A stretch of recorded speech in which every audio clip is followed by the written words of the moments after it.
तो hello everyone, कैसे हो दोस्तों आप सभी लोग। मैं उम्मीद करता हूं कि आप लोग बहुत बढ़िया होंगे, बहुत उम्दा होंगे और अपनी क्लास को इसी तरीके से आप लोग अटेंड कर रहे होंगे और नोट डाउन कर रहे होंगे अपने सेशन को। तो दोस्तों चलिए स्टार्ट करते हैं आज के सेशन को। तो सबसे पहले मेरे सभी लोगों को प्रणाम, नमस्ते, पहलाग, आदाब, सत श्री अकाल, Shivanand ji and a very very good morning all of you. स्वागत है दोस्तों आप सभी लोगों का हमारे यूट्यूब चैनल जिसका नाम है टॉपर्स का अड्डा। दोस्तों क्लास को जरूर आप लोग शेयर कीजिएगा और अपने दोस्तों तक, मित्रों तक जो तैयारी कर रहे हैं, आपके यूपी पैट, आपका हेड कॉन्स्ट जो आपका हेड ऑपरेटर है यूपी के, तो आप उन तक जरूर क्लास को पहुंचाइएगा। क्लास की डिटेल हम लोग यहाँ पर दोस्तों लेकर आ रहे हैं, तो डेफिनेटली हम लोग पूरी कोशिश कर रहे हैं कि आपका सिलेबस जो है जल्दी से जल्दी कंप्लीट करवाया जाए और अच्छे ढंग से करवाया जाए, ना कि ज़्यादा भगाया जाए और ना ही ज़्यादा स्लो हो, है ना। तो चलिए स्टार्ट करते हैं। और कल तक हम लोग ने जो क्लास आपको स्टार्ट जो हमने की थी, जो कल का सेशन हुआ था दोस्तों, वो था उत्तर वैदिक काल को लेकर। और उत्तर वैदिक काल में सामाजिक परिस्थितियां क्या थी, किस प्रकार से स्त्रियों की दशा थी, उन सारी चीजों के बारे में कल हम लोगों ने डिस्कस किया था। आज की जो क्लास दोस्तों हमारी होने वाली है वो है आपका जो उत्तर जो वैदिक काल है उसका आर्थिक परिस्थिति क्या है, फिर आर्थिक व्यवस्था क्या है, उसको लेकर बात करते हैं। तो चलिए आप लोग हेडिंग लिख लीजिएगा जरा। और हेडिंग होगी हमारी उत्तर वैदिक कालीन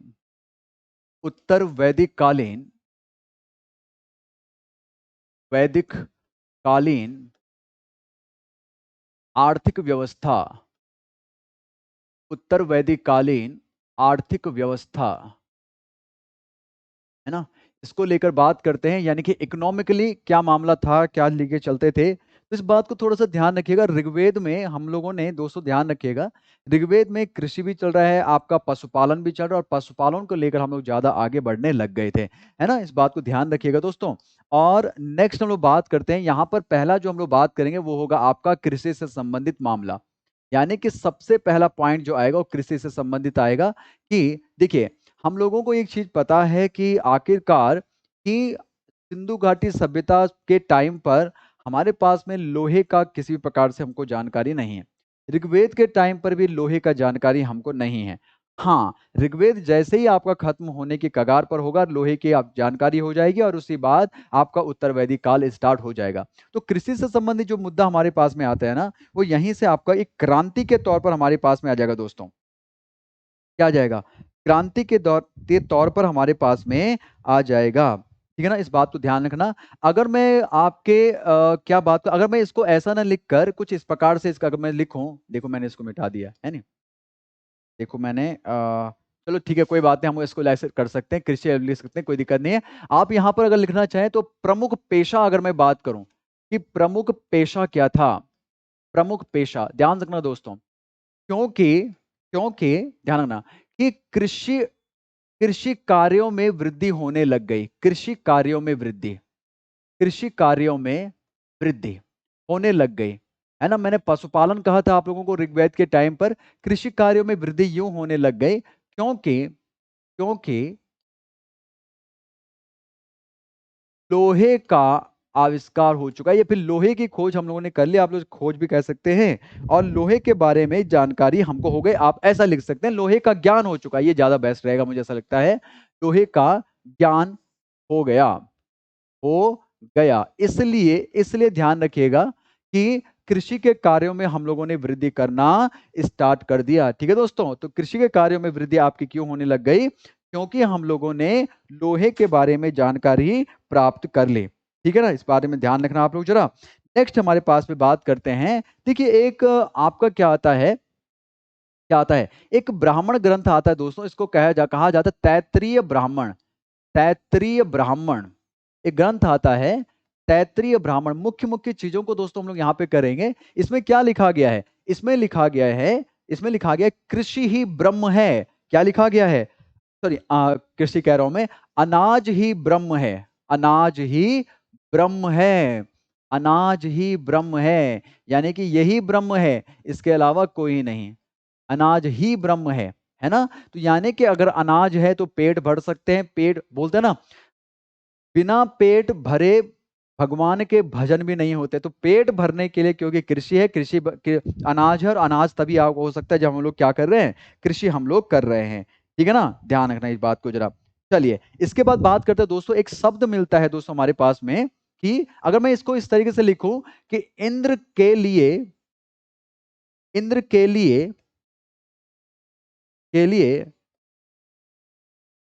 सुनासिर सुनासिर सुनासिर का मतलब होता है दोस्तों आपका हलवाहा। हलवाहा यानी कि जो हल चलाता है, हलवाहा शब्द का प्रयोग, शब्द का प्रयोग किया गया है, किया गया है। इतना इवन यही नहीं, ध्यान सुनना।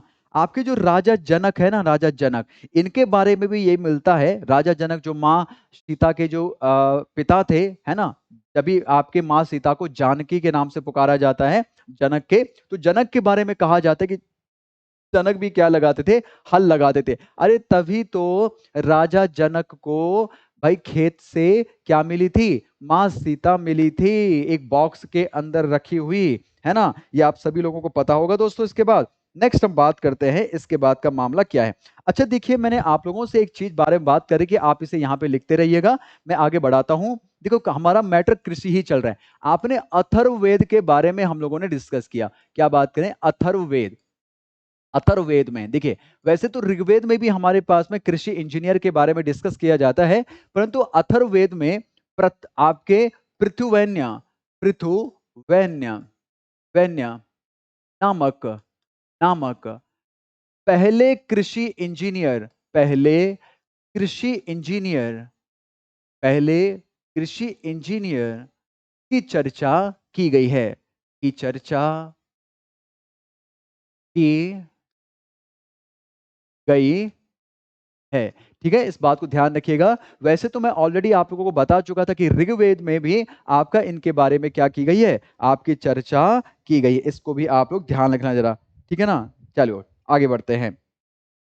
ठीक है, अब देखो यहाँ पर हमारे पास में बहुत सारी चीजें हैं। जैसे कि मैंने अथर्ववेद के बारे में आपसे कहा था कि मौसमी घटनाओं, साथ साथ में कीड़े मकोड़ों और आपके बहुत सारे जो फसलों को खराब करते हैं, कृषि को खराब करते हैं, है ना, उत्पादन को खराब करते हैं, तो उनके लिए भी मंत्रों का आपका उच्चारण किया जाता है अथर्ववेद में, है ना। तो अथर्ववेद में कुछ ऐसे मंत्र मिलते हैं जो कि कृषि को बचाने के लिए बात करते हैं।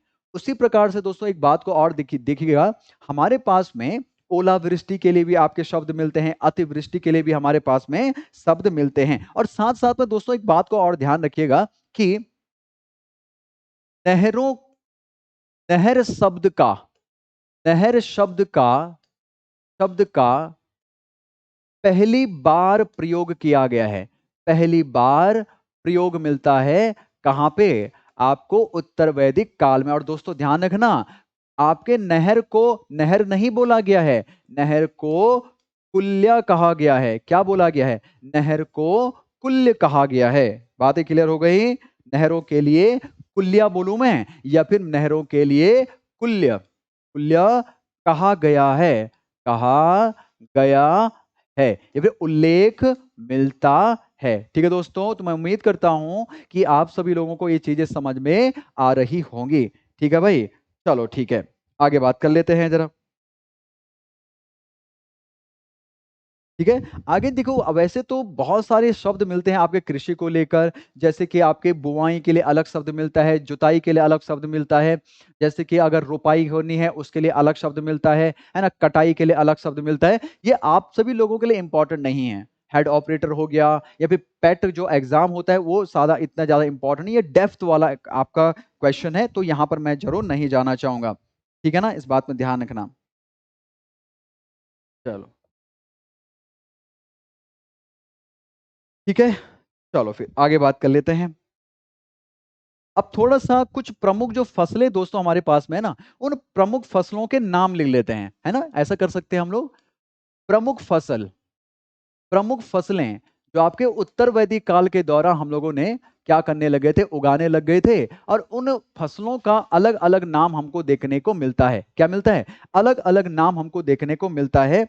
जैसे कि बहुत प्यारा है, आपके पास में क्वेश्चन पूछ लिया जाए कि ये बताना, गेहूं के लिए उत्तर वैदिक काल में क्या बोला जाता है, तो गेहूं के लिए बोला जाता है गोधुम। क्या बोलते हैं, गोधुम बोलते हैं। देखो, गा फॉर गो किसके लिए, गाय के लिए प्रयोग किया गया है यहाँ पर।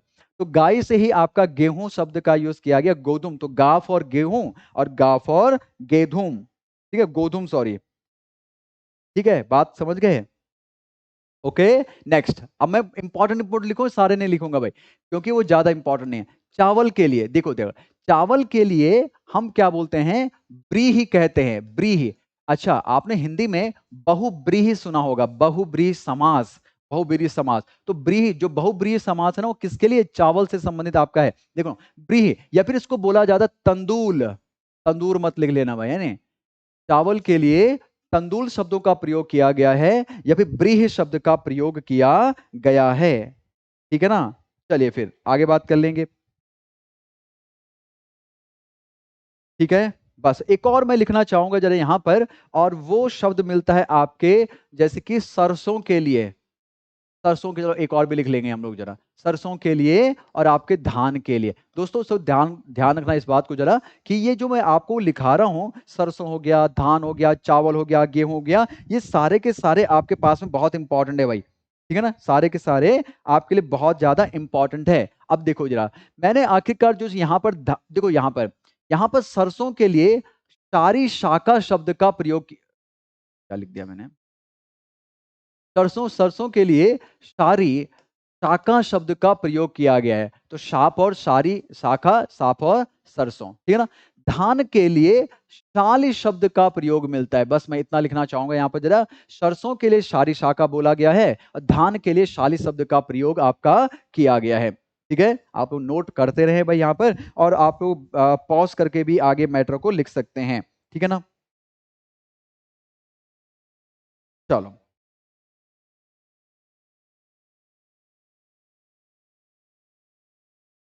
ठीक है ना? अब देखिए, नेक्स्ट हम बात करते हैं, ये आपने लिख लिया होगा दोस्तों, आगे बात कर लेते हैं। अब देखिए, उस सिंचाई के साधन हमारे पास में कौन से हैं? इरिगेशन के जो हमारे पास मेथड्स हैं, सिंचाई के साधन हमारे पास में कौन से हैं? देखिए, एक हमारे पास में आता है दोस्तों, इसको कहा जाता है स्वयंजा। स्वयंजा, स्वयंजा का मतलब होता है कि वर्षा का जल। तो वर्षा के जल से भी सिंचाई की जाती है, और या फिर हम लोग नदी के जल से भी सिंचाई की जाती है। वर्षा होगी तो नदी बनेगी, है ना दोस्तों? ध्यान रखना, वर्षा होगी तो नदी बनेगी, तो उससे भी क्या किया जाता है? सिंचाई हमारे पास में किया जाता है। ठीक है ना? और भी हम लोग लिख सकते हैं, जैसे कि खनितमा। जैसे क्या लिख सकते हैं? खनितमा। खनितमा जैसे कि खनना, बोलते हैं ना, खनना, खनना, खुदाई करना। तो खनना, देखिए, अगर मैं जमीन पे बात करूं तो यहां पर होगा क्या? जैसे कि कुआं, कुआं की बात कर लेते हैं, जैसे कि तालाब, है ना? इनके लिए किस शब्द का प्रयोग किया गया है? आपका खनितमा शब्द का प्रयोग किया गया है। तो यानी कि कुओं के माध्यम से भी सिंचाई की जाती है। स्वयंजा यानी कि वर्षा के जल और नदी के माध्यम से भी यहाँ पर क्या की जाती है? भाई आपके सिंचाई की जाए। नहर शब्द का प्रयोग भी यहाँ पे आप लोग दोस्तों कर सकते हैं, तालाब के साथ में नहर। और मैंने आपको कहा कि नहरों को कुल्या कहा जाता है, अभी मैंने थोड़ी देर पहले आपको बताया था कि नहरों के लिए कुल्या शब्द का प्रयोग यहां पर देखने को मिलता है। ये ठीक हो गया?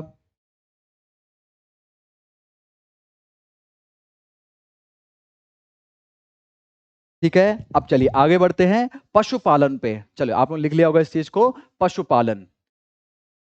पशुपालन, पशुपालन के बारे में बात करते हैं। देखिए, हमारे पास में पशुपालन के बारे में बात करूं तो बैल हो गया, आपके पास में गाय हो गया, आपके पास में और जैसे कि मैं बात करता हूं बकरी हो गया, भेड़ हो गया। इन जानवरों के बारे में हम लोगों को क्या होने लग गई थी? जानकारी होने लग गई है। तो ये थोड़ा सा बहुत इंपॉर्टेंट है दोस्तों, हमारे पास में क्वेश्चन आप लोगों से पूछा जाए कि आखिरकार यहाँ पर पशुपालन के तौर पर किन चीजों का यूज किया जाता है? जैसे कि गाय हो गया, बैल हो गया, भैंस हमारे पास में हो गई, है ना? तो ये बहुत इंपॉर्टेंट है। बकरी भी कह सकते हैं आप लोग, कोई प्रॉब्लम नहीं वाली बात नहीं है। बकरी हो गया, भेड़ जैसी कि, है ना? तो इन जानवरों के बारे में भी हम लोगों को क्या होने लग गई थी? जानकारी होने लग गई। आगे चल के जैसे कि हमारे पास बहुत बड़े बड़े जानवर है, एज लाइक अ हाथी। मैंने कहा था कि हाथी की वगैरह जानकारी हमको वहां पर नहीं मिलती। कहां पर? आपके ऋग्वेद के साइड पर। ठीक है ना? पर यहां पर हमको जरूर इसके बारे में देखने को मिलने लग जाता है। ये ठीक हो गया? चलिए फिर देखो देखो दोस्तों, ध्यान रखिएगा, ये जो क्वेश्चन आपके पास में किस प्रकार से पूछ लिए जाते हैं। क्वेश्चन ऐसे पूछे जाते हैं जैसे कि ये बताइएगा कि उत्तर वैदिक काल के लोगों को इनमें से किन जानवरों के बारे में या फिर किन पशुओं के बारे में जानकारी थी या फिर किन पशुओं के बारे में जानकारी नहीं थी। कुछ इस प्रकार के आपके क्वेश्चन पूछे जाते हैं। यहां पर थोड़ा सा दोस्तों आप लोग ध्यान रखिएगा, ऊंट का भी लिख सकते हैं आप लोग, कुत्ता, तो ऑब्वियसली भाई डॉग तो हमारे लिए बहुत इंपॉर्टेंट है, क्योंकि क्योंकि डॉग जो है वो आपके नवपाषाण काल के दौरान हमने पालना स्टार्ट किया और सबसे ज्यादा पालतू पशु आपका डॉग ही होता है। डॉग को कभी भी जंगली जानवर नहीं बोला जाता, उसको हमेशा से घरेलू पशु या फिर आपका डोमेस्टिक एनिमल बोला जाता है। जैसे बिल्ली हो गए, बिल्ली को कभी भी डोमेस्टिक नहीं बोला जाता, यानी कि घरेलू नहीं बोला जाता। बिल्ली को हमेशा से जंगली शब्द का प्रयोग किया जाता है बिल्ली के लिए, है ना, ये आपको पता ही होगा। ठीक हो गया। नेक्स्ट हमारे पास में देखिए, अब देखो और क्या है, पशुओं की बाघ की मैं बात कर लेता हूं, हाथी की मैं बात कर लेता हूं, इनके बारे में हमको जानकारी हो चुकी है। और दोस्तों ध्यान रखना कि हाथी को पालने वाले को, हाथी को हाथी को पालने वाला, पालने वाला क्या कहलाता है? इसको कहते हैं हस्तिप। क्या कहा जाता है?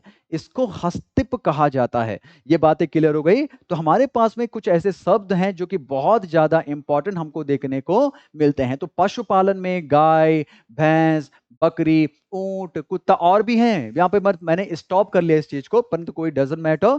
अब दूसरी बात है कि पशुपालन में हम जो है किन जानवरों के बारे में, अब देखो ऐसा मत बोल देना कि हम लोग बाघ को पालने लग गए ना। बाघ को केवल सऊदी अरेबिया वाले लोग ही पाल सकते हैं। देखते हैं आप लोग जरा, अब ये लिख मत लेना सऊदी अरब, है नहीं। आपने देखा होगा यूट्यूब पर, है ना, काफी सारे लोग ऐसे आपके वहाँ के जो शहंशाह हैं, बड़े बड़े घरानों के जो लोग हैं सऊदी अरेबिया अरेबिया सार्क के, वही आपके क्या करते हैं, आपके बाघ को, शेर को, बाघ तो कम मिलेगा, शेर आपको ज्यादा मिलेंगे उधर साइड पर, है नहीं, शेर को पालते हैं भाई वही लोग, है ना। चलिए, तो ये बातें थी आपके कहां से लेकर, पशुपालन को लेकर मामला। ठीक है, तो मैं उम्मीद करता हूं कि आपको ये चीजें समझ में आ रही होंगी। अब एक बात को ध्यान से सुनिएगा, आपके पास में क्वेश्चन क्वेश्चन को पूछने का तरीका और भी क्या हो सकता है। जैसे कि थोड़ी देर पहले ही मैंने आप लोगों से ये बताया कि ये जो जानवर आपके पास में हैं या फिर जो आपके पास में चीजें होती हैं, वो किस प्रकार से रखी गई हैं उत्तर वैदिक काल में। या फिर क्वेश्चन पूछा जाता है कि ये बताओ, गेहूं को गेहूं को गेहूं को क्या वैदिक काल में गेहूं को क्या बोला जाता है? वैदिक काल में धान को क्या बोला जाता है? वैदिक काल में चावल के लिए स्पेसिफिक शब्द का प्रयोग क्या है? वैदिक काल में सरसों के लिए क्या बोला जाता है? तो ये क्वेश्चन तो वैसे बहुत ज्यादा डेप्थ वाले क्वेश्चन है, परंतु संभवतः हो सकता है कि आपके पास में क्वेश्चन पूछ लिए जाए। ये बातें क्लियर? चलिए,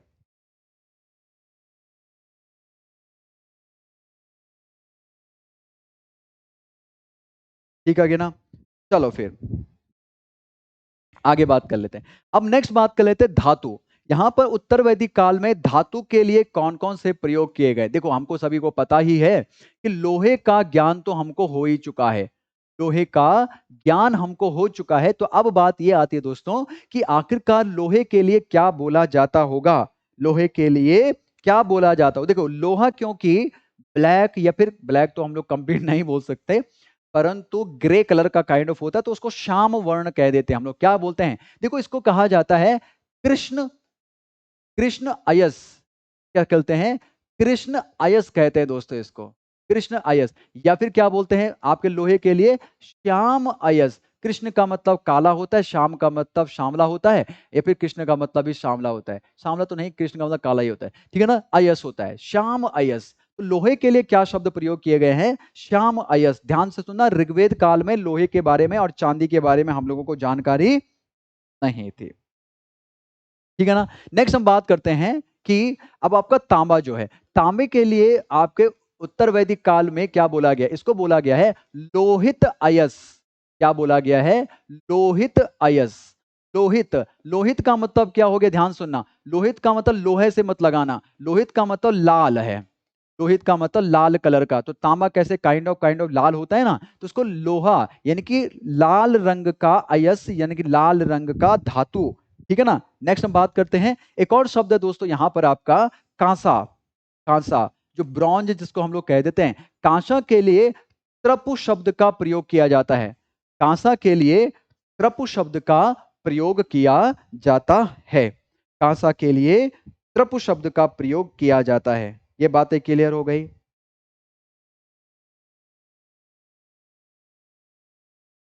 ठीक है, और भी लिखें? लिखना है भाई? चलो।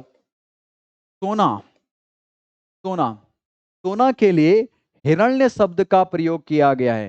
हिरण्य। बातें क्लियर? और भी करें? चांदी भी करना है नहीं? चांदी भी करें? लिख सकते हैं आप लोग, चांदी के लिए लिख सकते हैं, कोई दिक्कत वाली बात नहीं हुई है ना। जब हम लोग लिख ही लिया तो चांदी भी लिख ही लेते हैं नहीं। चलो खत्म ही कर दे मामला, वन साइडेड। चांदी, इसको रुपये कहा गया है, रुपया।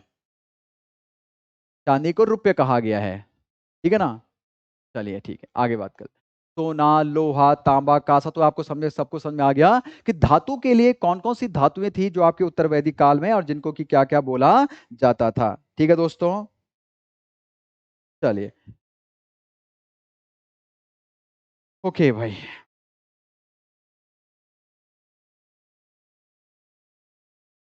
आगे बात कर लेते हैं।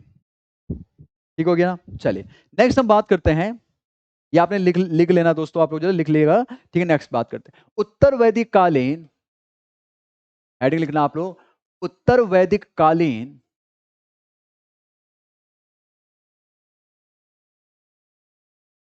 उत्तर वैदिक कालीन सांस्कृतिक जीवन, सांस्कृतिक जीवन, उत्तर वैदिक कालीन सांस्कृतिक जीवन के बारे में थोड़ा सा डिस्कस कर लेते हैं, ठीक है ना। अब देखो, उत्तर वैदिक काल में सांस्कृतिक जीवन कैसा रहा। सबसे पहली बात, ध्यान से सुनना मेरी बात को। ये मैं रफ कर रहा हूं यहां पर, उसके बाद मैं इसको मिटा दूंगा, उसके बाद आप लोग लिखेंगे जो मैं बोलूंगा। रफ। देखो हुआ क्या, अगर मैं थोड़ा सा सांस्कृतिक लेकर बात करूं, देखिए अभी तक हम लोगों ने क्या किया था। ऋग्वेद की अगर मैं बात करूं, जहां तक ऋग्वेद, तो ऋग्वेद में तो हमने देवताओं को, जो सॉरी, जो प्रकृति थी, प्रकृति थी, प्रकृति को हमने पूजना स्टार्ट करने लग गए, पूजना स्टार्ट करने लग गए, है ना। प्रकृति को हमने देवताओं के रूप में ढाला, देवी देवताओं के रूप में ढाला, और इन देवी देवताओं को हम लोगों ने मानवीकरण किया, यानी कि मनुष्य रूप में ढाला, है ना। इनको क्या बोला हमने कि भाई आप मनुष्य की तरह हम लोग इनको बना देते हैं। ध्यान से सुनिएगा, हम क्या बना रहे थे, इनको हम लोग जो है मनुष्य रूप में ढाल दिया हम लोगों ने। अब यहां पर मैंने आप लोगों से एक बात कही थी दोस्तों, अगर आपको याद होगी, कि ऋग्वेद काल में सबसे ज्यादा पूजा जाने वाला जो देवता था आपका इंद्र था। इसके बाद आपका नाम आता है अग्नि का। इसके बाद नाम आता है आपके, जैसे कि सूर्य हो गया, वरुण हो गया, है ना। इन देवताओं का नाम हमारे पास में आ जाता है। परंतु अगर मैं बात करूं आपके इंद्र की, देखो हुआ क्या, स्टार्टिंग के टाइम पर, क्योंकि इंद्र को हमने क्या बोल दिया, वर्षा का देवता बोल दिया। मैं एक मंत्र भी आप लोगों को कह रहा था कि ओम यंतु नद्यो वर्षंतु पर्जन्य सुपिप्पला ओ वर्षो भवंतु। ध्यान से सुनना, वर्षा, वर्षंतु पर्जन्य, यानी कि पर्जन्य शब्द का प्रयोग, पर्जन्य, पर्जन्य का मतलब होता है बादल, बादल से बूंदों के रूप में लिक्विड जो गिरता है, वो आपका, उसको हम लोग उस प्रोसेस को क्या कहते हैं, वर्षा कह देते हैं। ध्यान से सुनना, इंद्र को ऋग्वेद के टाइम पर तो हमने बहुत अच्छा देवता कहा, क्योंकि ये क्या कर रहा था, ये जो है बरसात कर रहा था पानी के रूप में, और साथ साथ में इस बरसात से हमारी कृषि बहुत अच्छी खासी हो रही थी। परंतु जैसे ही ऋग्वेद काल स्टार्ट होता है, ऋग्वेद काल सॉरी, उत्तर वैदिक काल आगे बढ़ता चला जाता है, बढ़ता गया, और हमारे पास में जैसे जैसे समय आगे बढ़ता गया, तो अब क्या हुआ, एक टाइम पर बरसात इतनी ज्यादा होने लग गई, इतनी ज्यादा बरसात हो गई, बारिश हो गई, जिस वजह से हमारी कृषि जो है वो आपकी खराब हो गई। आज के समय पर ये आप लोग देखते हैं, मॉनसून सीजन में अगर बारिश बहुत ज्यादा हो जाती है तो हमारी कृषि बहुत खराब हो जाती है, अन्न खराब हो जाते हैं, स्टोर जो किए हुए हमारा जो धान होता है वो भी खराब हो जाता है। ये हुआ मामला।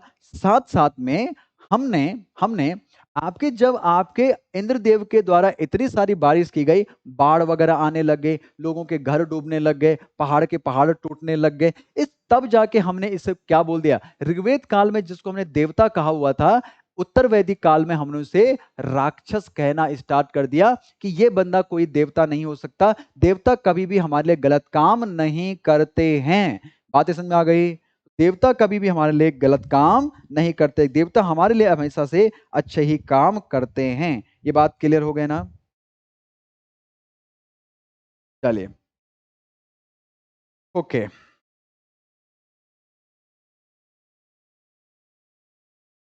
ठीक हो गया ना? यानी कि हम लोग यहां पर ये बात कर सकते हैं, आपने हेडिंग डाल दी होगी उत्तर वैदिक कालीन सांस्कृतिक जीवन। यानी कि हम सिंपल सी बात करते हैं कि पृथ्वी लोक से, पृथ्वी लोक की बजाय,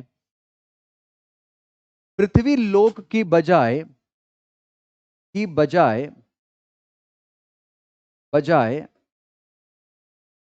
परलोक, परलोक को ज्यादा महत्व, को ज्यादा महत्व दिया जाने लग गया। यानी कि जो इहलोक है, पृथ्वी लोक की जगह पर अगर आप क्या लिखना चाहें, इहलोक लिखना चाहें। इहलोक का मतलब, इह का मतलब है यह लोक का मतलब हो गया जहां पर हम लोग रहते हैं, लोग, लोक का मतलब पब्लिक, जहां पर ये जो आपका जगह है, ठीक है ना?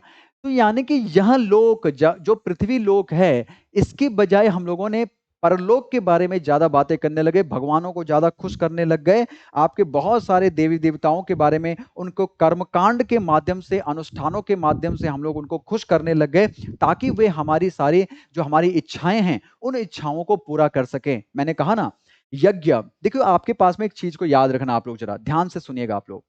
ये मैं चीजें आपको बता जो रहा हूं और ध्यान से सुनिए। ये आपको लिखना था, ठीक है ना? ये आपको लिखना है, ठीक है ना? इसको आप लोग इसको मिटा सकते हैं। अब मैं रफ कर रहा हूं, यहां पर मैं रफ कर रहा हूं, ध्यान से सुन। रफ कर रहा है, रफ कार्य क्या होगा आपका? रफ कार्य क्या होगा, देखो ध्यान से। हमारे पास में क्या है कि सबसे पहला जो वेद हमारे पास में आता है दोस्तों, वो आता है आपका ऋग्वेद, है ना? दूसरा वेद हमारे पास में आता है, इसको कहते हैं आपका यजुर्वेद, ठीक है दोस्तों? तीसरा वेद जो हमारे पास में आता है, उसको कहते हैं आपका सामवेद। एंड द लास्ट वेद हमारे पास में, इसको कहते हैं आपका अथर्ववेद। दोस्तों एक बात को ध्यान रखें,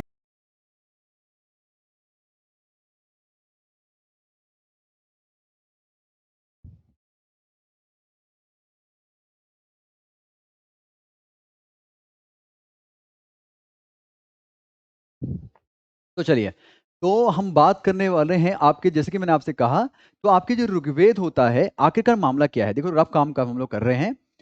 तो ऋग्वेद आपके क्या होता है, यहां पर मंत्रों को, मंत्रों का उच्चारण करके देवी देवताओं को खुश किया जाता है। हमने कहा कि मंत्र को उच्चारण करके देवी देवता इतने जल्दी खुश तो हो नहीं रहे, तो हमने क्या करने लग गए, यज्ञ करने लग गए। कि अब क्या करते हैं, काम करते हैं कि यज्ञों के माध्यम से, अग्नि प्रज्वलित करने के माध्यम से देवी देवताओं को हम खुश करते हैं। तो या फोर होता है यज्ञ, और या फोर होता है यजुर्वेद, ठीक हो गया ना? नेक्स्ट हम बात करते हैं। अभी हमने देखा कि यार कि आपके जो देवी देवता हैं, वो आपके नॉर्मली, हम वो क्या बोल रहे हैं, हम नॉर्मली बोल रहे हैं कि अग्निदेवाय नमः, आपके ये नमः वो नमः, है ना? उस तरीके से अभी खुश नहीं हो रहे हैं देवी देवता। हमने क्या किया, अब हम लोगों ने इसको काव्य रूप में आपका ढाल दिया, संगीत रूप में ढाल दिया। बोलते ना, जैसे कि हम लोग बोलते हैं ओम जय ओम, क्या बोलते हैं, शब्द नहीं मिल रहे मुझे जरा, क्या बोलते हैं, अरे पूजा अर्चना होती है ना आपके पास में, है ना? ओम जय शिव ओमकारा, प्रभु हर शिव ओमकारा, कुछ इस प्रकार से।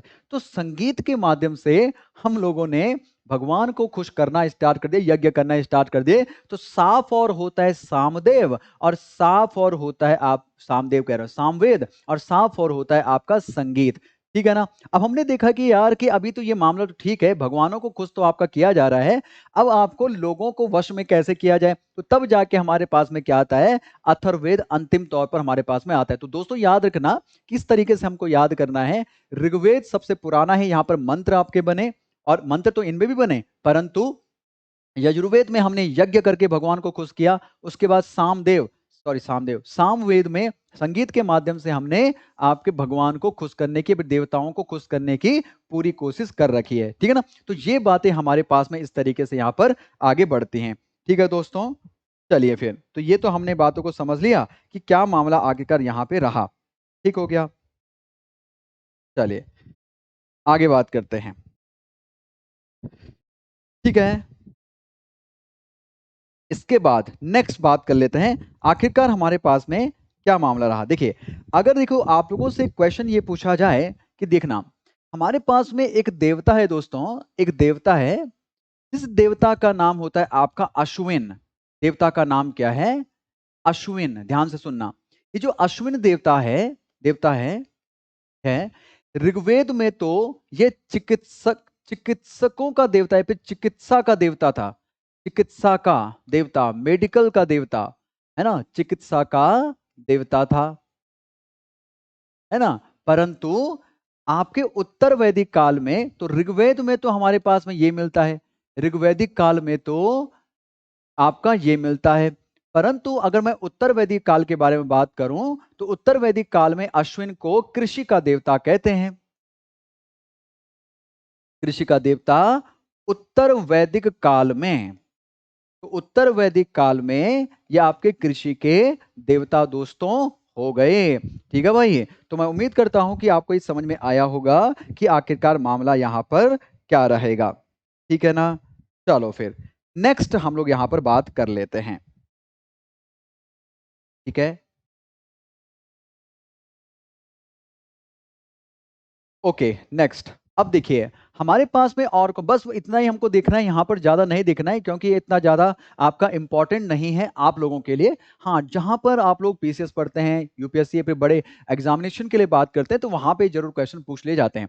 अब हमारे पास में क्या हुआ, उत्तर वैदिक काल में नए सिद्धांतों का उदय हुआ। क्या हुआ? नए सिद्धांतों का उदय, हम इसको जरूर लिखेंगे।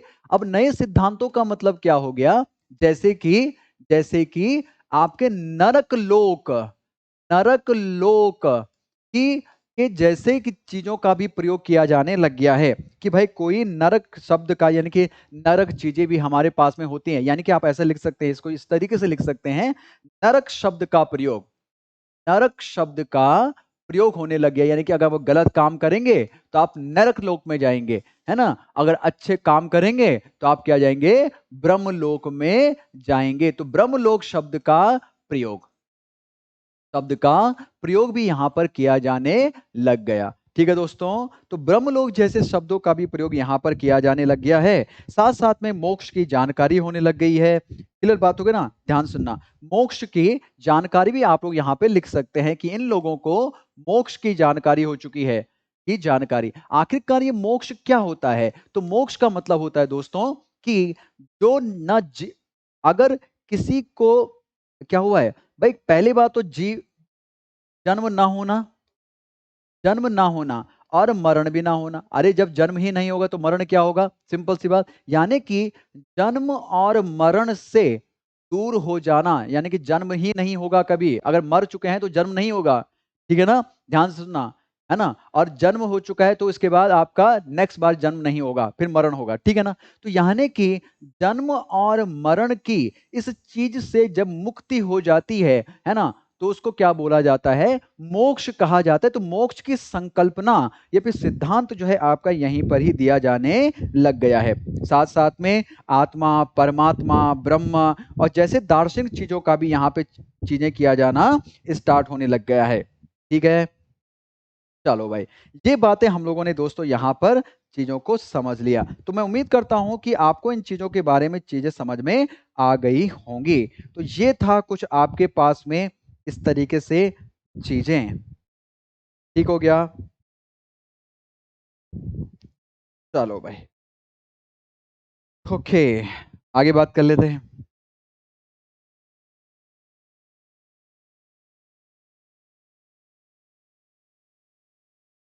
ठीक हो गया, चलो। तो ये तो हो गया आपका यहां से उत्तर वैदिक काल और वैदिक काल वाला मामला खत्म। वैदिक काल और उत्तर वैदिक काल वाला मामला आपका खत्म हो चुका है। अब हमारे पास में और भी काफी सारी चीजें हैं, जैसे कि दोस्तों विवाह। बोला था ना मैंने, ऋग्वेद में विवाह सूक्त है, ऋग्वेद में विवाह सूक्त था। तो विवाह के बारे में देखो, ध्यान सुनना। 8 प्रकार के विवाह, 8 प्रकार के विवाह। तो क्वेश्चन पूछा जाए कि वैदिक काल में कितने प्रकार के विवाहों के बारे में चर्चा मिलती है, तो 8 प्रकार के विवाहों के बारे में चर्चा मिलती है दोस्तों। और इन्हीं 8 प्रकार के विवाहों में एक विवाह अगर मैं बोलूं, इसको कहा जाता है दोस्तों, दैट्स ऑल गंधर्व विवाह। क्या बोलते हैं? गंधर्व विवाह। कहीं कहीं किताबों में इसको गंधर्व विवाह भी आपका लिखा गया है ना? क्या लिखा गया है? गंधर्व विवाह होता है। गंधर्व विवाह का मतलब क्या होता है दोस्तों? इसको कहते हैं प्रेम विवाह। प्रेम विवाह, है ना? या फिर लव मैरिज। जैसे कि मां सीता का स्वयंवर हुआ था। स्वयंवर, रफ कर रहा हूं भाई मैं ये, स्वयंवर। स्वयंवर, वर का मतलब क्या होता है? चुनना। वर का मतलब चुनना, स्वयं मतलब खुद। यानी कि अपना लाइफ पार्टनर जब आप खुद चुनते हैं, उसी को ही स्वयंवर कहा जाता है। बातें क्लियर हो गए ना? जैसे कि हम क्या कहते हैं? वर नारायण। जब शादी होती है, जिस दिन शादी होती है, उस समय पर आपके जो जिसकी शादी हो रही होती है लड़के की, उस लड़के को क्या बोला जाता है उस दौरान? वर नारायण कहते हैं। नारायण मतलब भगवान विष्णु से संबंधित किया गया है। वर का मतलब चुनना, यानी कि भगवान नारायण के किसी रूप को आपने क्या चुना है? अपने लाइफ पार्टनर के रूप में चुना है, उसी को ही वर नारायण कहा जाता है। और ये प्रेम विवाह आपके पास में हो गया। ठीक है दोस्तों, तो मैं उम्मीद करता हूं कि आपको ये समझ में आ रहा होगा। साथ साथ में आपको एक चीज और ध्यान रखनी पड़ेगी। एक होता है दोस्तों यहां पर राक्षस विवाह। राक्षस विवाह, राक्षस विवाह का मतलब क्या होता है? जब कभी किसी को अपहरण, लड़की को अपहरण करके, लड़की का किडनैप करके, अपहरण करके जो विवाह किया जाता है, उसी को ये राक्षस विवाह कहते हैं। और ये राक्षस विवाह आगे चल के क्षत्रियों में बहुत होने वाला है। आगे चल के क्षत्रियों में बहुत होगा। राजा महाराजा करते थे ना, दूसरे राज्य में अटैक कर दिया, वहां से लड़की को किडनैप कर दिया और अपने यहां पे लाके विवाह कर दिया। ये बातें क्लियर हो गई?